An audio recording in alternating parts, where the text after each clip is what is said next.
Plus two കഴിഞ്ഞതിന് ശേഷം ഒരുപാട് കുട്ടികൾ ചോദിക്കുന്നതാണ് പാരാമെഡിക്കൽ കോഴ്സുകളിൽ ഏറ്റവും ബെസ്റ്റ് കോഴ്സ് ഏതാണെന്ന്. പാരാമെഡിക്കൽ കോഴ്സുകൾ അല്ലെങ്കിൽ അലൈഡ് ഹെൽത്ത് സയൻസ് ഡിപ്പാർട്ട്മെന്റിൽ വരുന്ന കോഴ്സുകൾ നമുക്ക് മൂന്നായിട്ട് ഡിവൈഡ് ചെയ്യാൻ പറ്റും. ഒന്ന് എന്ന് പറയുന്നത് ഡെവലപ്പിംഗ് കോഴ്സ്, രണ്ട് എന്ന് പറയുന്നത് സാച്ചുറേറ്റ് ആയ കോഴ്സ്, മൂന്ന് എന്ന് പറയുന്നത് പ്രാക്ടീസിങ് കരിയർ ഓഫർ ചെയ്യുന്ന കോഴ്സ്. പാരാമെഡിക്കൽ കോഴ്സുകൾ എല്ലാതും പഠിച്ചിറങ്ങിയാൽ പെട്ടെന്ന് ജോലി കിട്ടണമെന്നൊന്നുമില്ല. ഇതിൽ തന്നെ ഡെവലപ്പിംഗ് കോഴ്സുകൾ പഠിക്കുകയാണെന്നുണ്ടെങ്കിൽ 100% ജോബ് ഓറിയന്റഡ് ആണ്.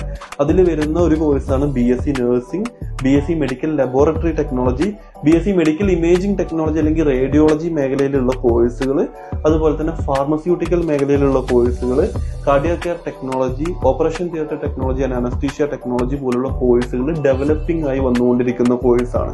ഇങ്ങനത്തെ കോഴ്സുകൾ പഠിക്കുകയാണെന്നുണ്ടെങ്കിൽ 100% ജോലി കിട്ടും. കാരണം ഇപ്പോഴത്തെ ടെക്നോളജി ഡെവലപ്പ് ചെയ്യും തോറും, അതുപോലെ തന്നെ ഹോസ്പിറ്റൽസിലുള്ള ഫെസിലിറ്റീസ് ഡെവലപ്പ് ചെയ്യും തോറും ഇതിനുള്ള സാധ്യതകൾ കൂടിക്കൂടി വരും. അപ്പോൾ ഇതാണ് ഡെവലപ്പിംഗ് ലെവല് വരുന്ന കോഴ്സസ്.